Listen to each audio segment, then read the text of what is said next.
सूचना मुताबक 2000 मसीह शिक्षा सहायक नियुक्ति निमंते सरकारी विज्ञप्ति बाहरी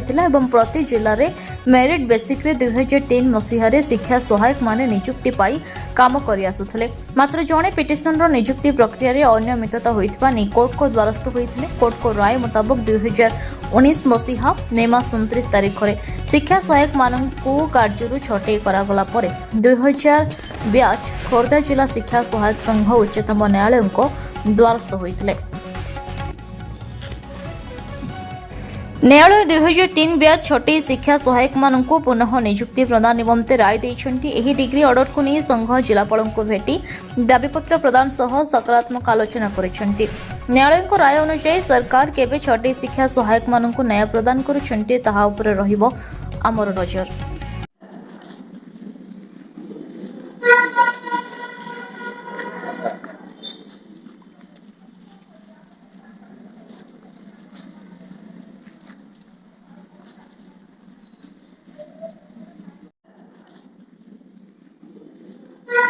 अभियोग संपर्क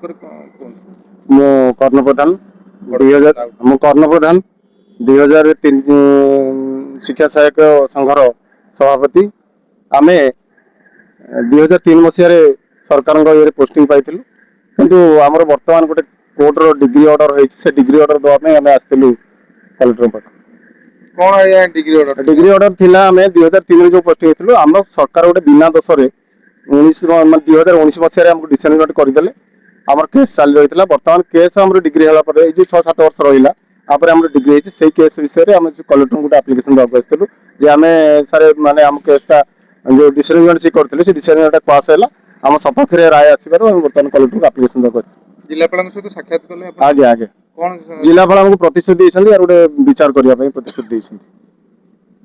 माने आछन्ती आपनकर कौन अभियोग थिला अभियोग संपर्क रे आपन परिचय टिके देकी फोन।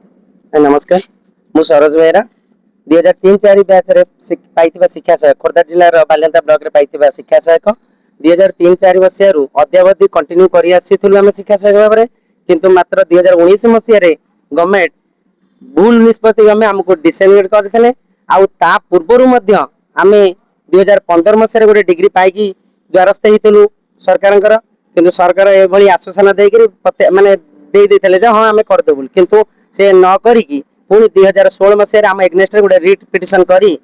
रखीदे पेंडिंग कले से केस पेंडिंग रहिबा सत्वे माने केस चली मध्य आमको 2019 मसिया डिटेच करदे तो 16 वर्ष चाकरी भितर आमको आम परिणत बयस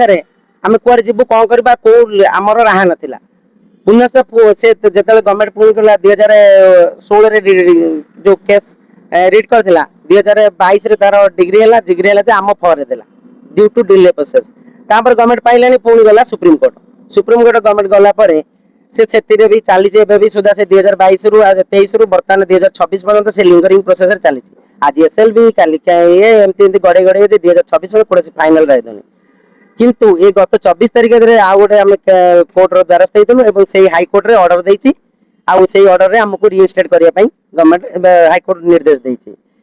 यही केस को लेकर अन्य डिस्ट्रिक्ट रे भी पिला माने रेगुलर हिचंती मेरा कंटिन्यू करचंती बा काम करचंती एटी गवर्नमेंट रो विभिन्न प्रकार माने निष्पत्ति माने एटी जो 28 टा जिल्ला रे 28 प्रकार नियम जोटी पिला माने कोडी कंटिन्यू करचंती कोडी डिस्कंटिन्यू होचंती कोडी रेगुलर हेलेनी एंती 12 प्रकार नीति नियम तमे आमे कोउथि रे जीवो केमिति चलिबो सेटा सरकार को आमे आज दबाक आस्तलु आज एडीएम ऑफिस माने आज कलेक्टर ऑफिस आस्तलु जेतु कलेक्टर नथिले एडीएम को देखिए साक्षात कलु एवं से हमको बहुत सांत्वनामूलक कथा कहले एवं से हम मैटर को कंसीडर करिवे यार यथाशीघ्र समाधान करिवे बोली हमको आश्वासन तेणु करी हमें